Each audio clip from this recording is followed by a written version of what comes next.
Hi friends, मैं गौरव कुमार आज आप सभी के लिए एनसीईआरटी के क्लास 6 का हिस्ट्री का first chapter what, where, how and when लेकर के आया हूँ। इस टॉपिक में हम लोग पढ़ेंगे पास्ट के बारे में, अर्ली मैन के बारे में, ट्रैवलिंग, इंडिया और भारत के बारे में पढ़ेंगे कि इंडिया और भारत का नाम इंडिया और भारत क्यों पड़ा है। साथ में लर्निंग के बारे में पढ़ेंगे, हाउ मैनी पास्ट कितने प्रकार के होते हैं ये पढ़ेंगे और डेट्स के बारे में पढ़ेंगे। तो सबसे पहले हम लोग स्टार्ट करते हैं पास्ट से। पास्ट किसे कहते हैं?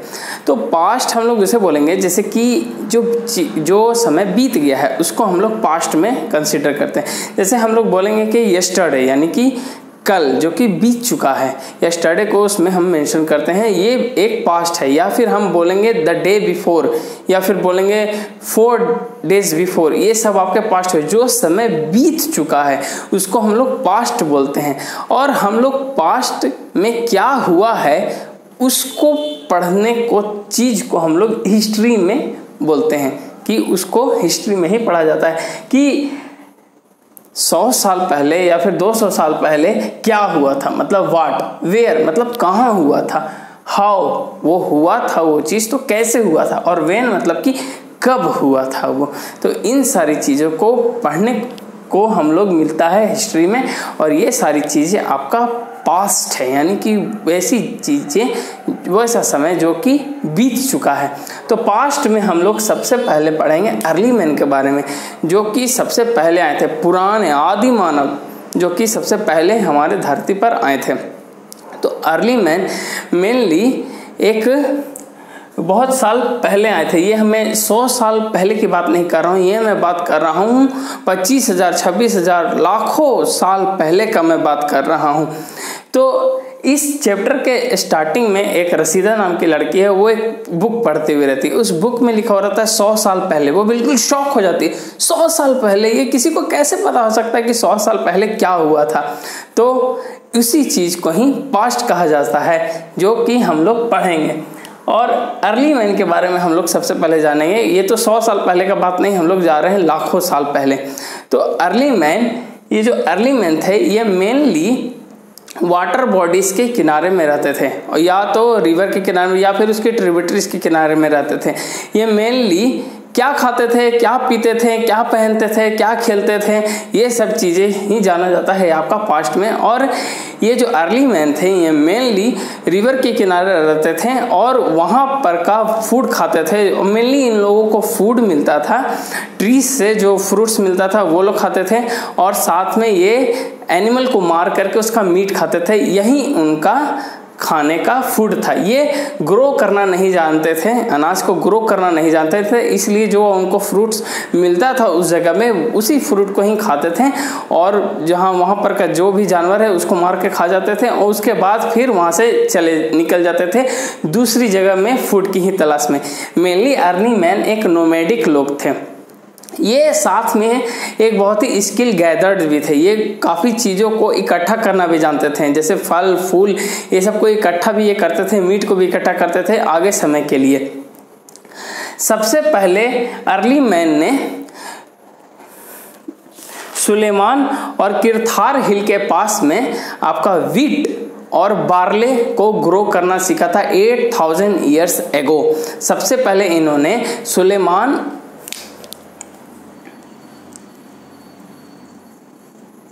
सुलेमान और किरथार हिल जो कि आपका नॉर्थ ईस्ट साइड में आपका है, सॉरी नॉर्थ वेस्ट साइड में है, इंडिया के नॉर्थ वेस्ट साइड में है। यहीं अर्ली मैन ने सबसे पहले वीट और बार्ले को ग्रो करना सीखा था। और उसके बाद में अर्ली मैन ने एनिमल्स को भी रियरिंग करना स्टार्ट किया, मतलब उनको पालना स्टार्ट किया, उनको पालतू बनाना स्टार्ट किया। और उसके बाद वे लोग जो एक जगह से दूसरे जगह नोमैडिक की तरह घूमते रहते थे फूड की तलाश में। मेनली मैन का नीड फूड ही होता है, तो वो लोग फूड के ही तलाश में इधर उधर भटकते रहते थे। जब उन्होंने वीट और बार्ले को ग्रो करना सीख लिया तो उन्हें फिर नोमैडिक की तरह घूमना ज़रूरत नहीं समझा। तो इसके बाद से जब वो लोग एक ही जगह पर रहना शुरू किए तो वहाँ पर क्रिएट हुआ आपका विलेज, वहाँ पर आपका विलेज क्रिएट होना शुरू हुआ, जिसमें ज़्यादा से ज़्यादा 50 से 100 लोग रहते थे या फिर कम ही रहते होंगे, ये मैंने एस्टिमेट के हिसाब से बोला है। वहाँ पर विलेज बनना स्टार्ट किया। फिर उसके बाद अर्ली मैन ने राइस को भी ग्रो करना स्टार्ट किया, राइस को, जो कि आपका है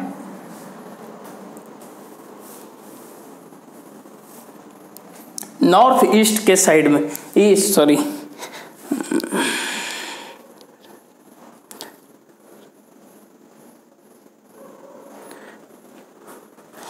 विंध्य के नॉर्थ साइड में,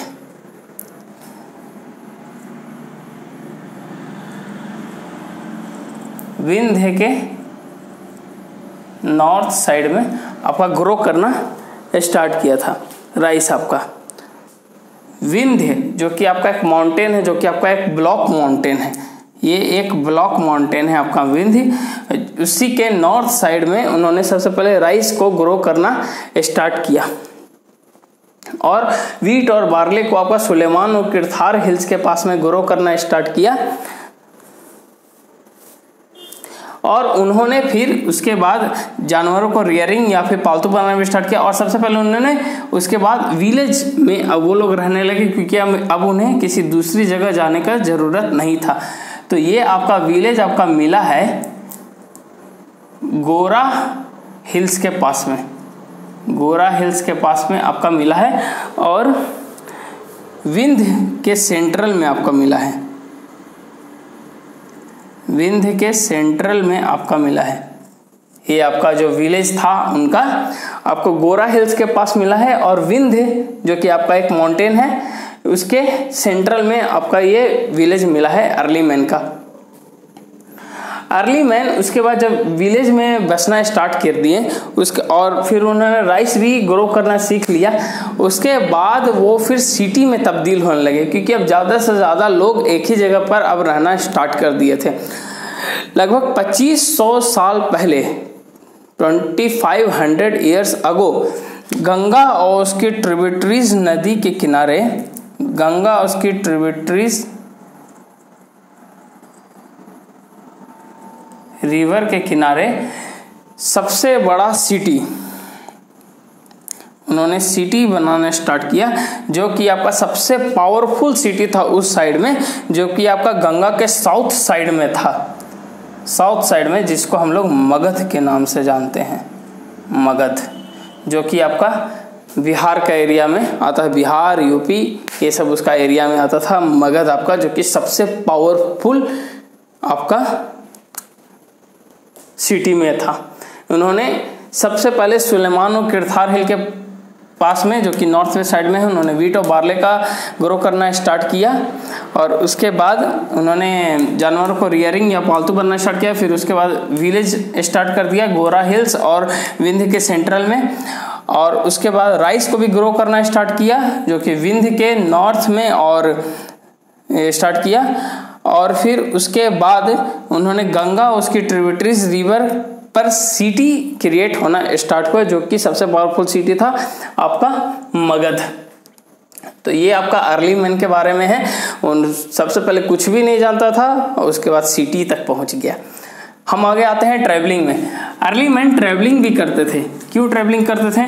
तो वो लोग ट्रैवलिंग करते थे एडवेंचर के लिए, नई नई जगहों को खोज करने के लिए, या फिर रिलीजन के लिए, या तो अपना रिलीजन को दूसरा जगह फैलाने के लिए भी वो लोग जगह जगह पर ट्रैवलिंग करते थे, या फिर ट्रेड के लिए, व्यापार के लिए, अपने सामान को बेचने के लिए भी एक जगह से दूसरे जगह वो लोग ट्रैवलिंग करते थे, या फिर किसी दूसरे एरिया को कंक्यूर करने के लिए, जीतने के लिए भी वो लोग उस जगह पर ट्रैवलिंग करते थे।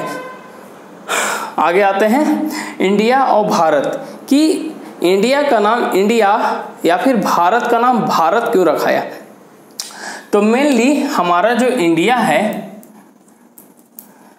वो उस समय ईरान और ग्रीक के साथ ट्रेड करता था, मतलब कि व्यापार करता था, और उसके लिए इन्हें इंडस नदी क्रॉस करके जाना पड़ता था, इंडस नदी जो कि बीच में है, इंडस मतलब सिंधु नदी है। और इंडस रिवर को ही ईरान और ग्रीक वाले इंडोस या हिंदोस बोलते थे, इंडोस या हिंदोस बोलते थे आपका इंडस रिवर को ही। इसीलिए ईरान और ग्रीक वालों ने जो इस रिवर के जो साइड में लोग रहते हैं उनको इंडियन बोलना स्टार्ट किया। इसी तरह से हमारा नाम इंडिया रखाया है। ओके, इसी तरह से ही हमारा नाम इंडिया गया। इंडोस या हिंदोस बोलते थे इंडस रिवर को। ओके, और ये लोग जो लोग यहाँ इस साइड में रहते थे, जो कि नॉर्थ वेस्ट साइड में, इंडिया के नॉर्थ वेस्ट साइड में जो लोग रहते थे, उसे ईरान और ग्रीक वाले उनके क्लस्टर को, उनके झुंड को वो लोग भारत बोलते थे, भारत। तो इसीलिए इंडिया का नाम भारत रखाया है। तो यहाँ पर आपका ये कंफ्यूजन क्लियर हो गया कि इंडिया का नाम इंडिया और भारत क्यों रखाया है। आगे आते हैं लर्निंग पर। तो अर्ली मैन लर्निंग भी करते थे। लर्निंग के लिए मेनली वो मैन्यूस्क्रिप्ट और इंस्क्रिप्शन पे डिपेंड होते थे। मैन्यूस्क्रिप्ट का मतलब होता है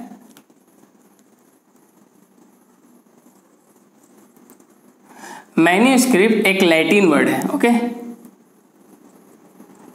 और इसका मतलब होता है हैंड रिटेन। मेनू का मतलब होता है हैंड, स्क्रिप्ट का मतलब होता है रिटेन। ओके, इसका मतलब होता है हैंड रिटेन, मतलब हाथ से लिखा हुआ। ये मेनली क्ले ऑफ ट्री, मतलब कि पेड़ की छाल या फिर किसी लिप्स पे ये लिखा हुआ रहता था, ये हाथ से लिखा हुआ रहता था। ये मैन्यूस्क्रिप्ट किसी पेड़ की छाल पे या फिर किसी पत्ते पे लिखा हुआ रहता था। वो लोग लिखते थे अपने हाथ से, जो भी लिखना। उस समय कागज नहीं था, उस समय पेपर का इन्वेंट नहीं हुआ था। तो वो लोग ट्री का क्ले पर या फिर लिप्स पे लिखते थे। इसको बिच भी बोलते थे, इसको बिच भी बोला जाता था क्ले ऑफ ट्री को, और लिप्स पे भी वो लोग लिखते थे। मगर समय के साथ साथ ये जो क्ले है और ये जो लिप्स है, ये इंसेक्ट ने खा लिया, या फिर ये जल गए, या फिर लड़ाई में ये खत्म हो गए, विनाश हो गया इनका, या फिर कोई किसी का चोरी हो गया। इसी तरह से ये खत्म हो गए। मगर कुछ अभी भी बचे हुए हैं जो कि हमारे टेम्पल्स, म्यूजियम और मॉनेटरी में अभी भी सुरक्षित हैं। आगे आते हैं। ये तो हो गया जो कि डिमोलिश किए जा सकते थे।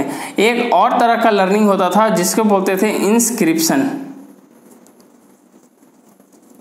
इंस्क्रिप्शन ये मेनली हार्ड मटेरियल पर लिखे जाते थे। हार्ड मटेरियल पर ये मेनली राजाओं के द्वारा लिखे जाते थे, किंग के द्वारा लिखे जाते थे, जो वो मेन चीज करते थे, जो कि बहुत विख्यात चीज, फेमस चीज वो करते थे। जैसे किसी बहुत बड़े जगह को उन्होंने जीत लिया, या फिर किसी बहुत पावरफुल किंग को उन्होंने हरा दिया, तो वो उसे एक इंस्क्रिप्शन में लिखते थे, जो कि एक हार्ड मटेरियल होता है, जो कि कभी भी डिमोलिश नहीं किया जा सकता। जैसे में आप देखेंगे चंद्रगुप्त मौर्य का जो आयरन पिलर है, जो कि आपका दिल्ली में है, उसमें आज तक रस्ट नहीं लगा है, जबकि वो करोड़ों साल पहले पुराना का है। इसमें आज तक भी रस्ट नहीं लगा। वो एक आयरन का बना हुआ, आज तक रस्ट नहीं लगा, वो आज भी वो पूरी तरह से वो सेफ है। तो इसी तरह से पहले के ज़माने वाले लोग इंस्क्रिप्शन के लिए हार्ड मटेरियल का यूज़ किया करते थे, जो कि कभी भी ख़त्म नहीं हो सकता। इसी तरह से अशोक का भी बहुत सारे इंस्क्रिप्शन है जो कि पूरे इंडिया में फैले हुए हैं, कुछ आपके पाकिस्तान में भी हैं। तो लर्निंग के लिए दो चीज़ आपका उसमें होता था, एक होता था मैन्यूस्क्रिप्ट, तो होता था इंस्क्रिप्शन जो कि हार्ड मटेरियल का होता था। मैन्यूस्क्रिप्ट आपका क्ले ऑफ ट्री और लिप्स पर आपका लिखा जाता था। अगला है आपका हाउ मेनी पास्ट। पास्ट कितने तरह के हो सकते हैं? तो पास्ट एक तरह के नहीं हो सकते। किसी पार्टिकुलर पर्सन का तो बिल्कुल भी एक पास्ट नहीं हो सकता है। किसी राजा का अलग पास्ट होगा, किसी किसान का अलग पास्ट होगा, किसी पुअर पर्सन का अलग पास्ट होगा, किसी बिजनेसमैन का अलग पास्ट होगा उस समय में। तो पास्ट किसी एक पार्टिकुलर पर्सन का बिल्कुल नहीं हो सकता, और पास्ट कभी भी एक जैसा नहीं हो सकता है। हर एक आदमी का पास्ट अलग अलग होता है।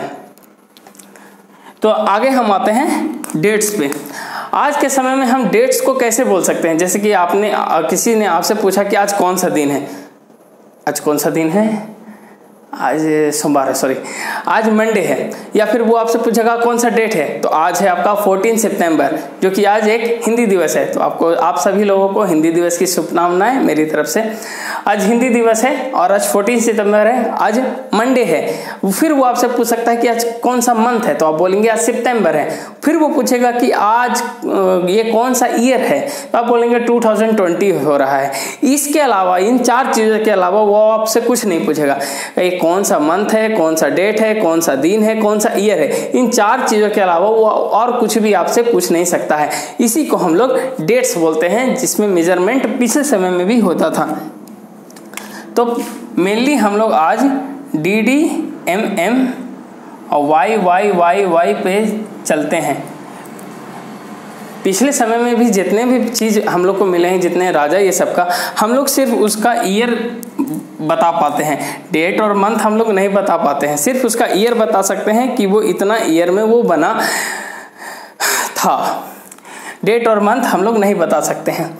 सबसे पहले हम लोग जो आज का जो डेट लेते हैं वो हम लोग AD में डिप करते हैं। AD मतलब एनो डोमिनो, इसको एनो डोमिनो बोलते हैं। एनो डोमिनो का मतलब होता है जो क्रिश्चियन के जो लॉर्ड हैं जीसस क्रिस्ट, उनका डेट ऑफ बर्थ के बाद से, मतलब कि उनका डेट ऑफ बर्थ था आपका 1 AD, उनका डेट ऑफ बर्थ था 1 AD और आज हो रहा है 2000 AD। 1 AD आपका जीसस क्रिस्ट का जन्मदिन था। ये AD मतलब होता है आपका एनो डोमिनो,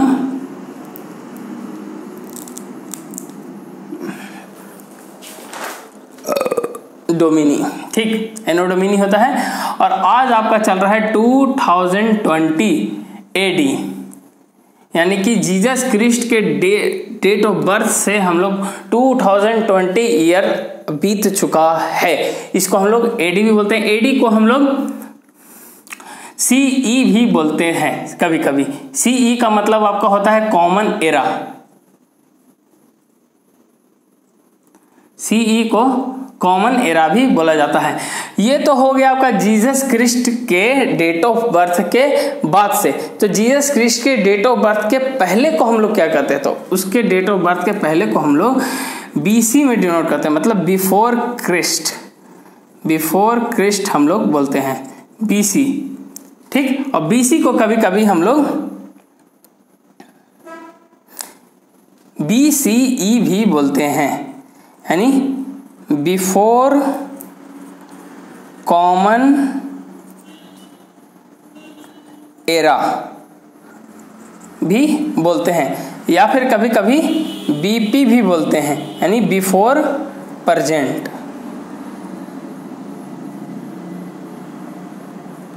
बिफोर प्रेजेंट भी बोलते हैं। ये आपका जीसस क्रिस्ट के डेट ऑफ बर्थ के पहले का ईयर होता है। जैसे कि अगर हम लोग बोलें कि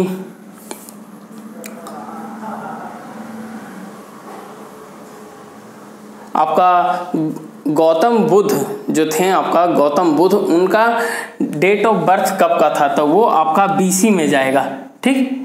डेट ऑफ बर्थ आपका उनका BC में जाएगा, क्योंकि उनका date of birth Jesus Christ के डेट ऑफ बर्थ के पहले का है, तो उसे हम लोग BC में डिनोट करेंगे, AD में नहीं, ठीक।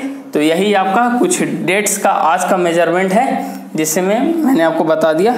तो यहाँ पर आपका ये चैप्टर कंप्लीट होता है NCERT का क्लास 6 का फर्स्ट चैप्टर हिस्ट्री का, व्हाट, वेयर, हाउ और व्हेन। तो आशा करता हूँ आपको ये वीडियो पसंद आएगा, इससे आपसे कुछ जरूर सीखने को मिला होगा। तो मिलते हैं नेक्स्ट वीडियो में दूसरा लेसन के साथ में, तब तक के लिए धन्यवाद।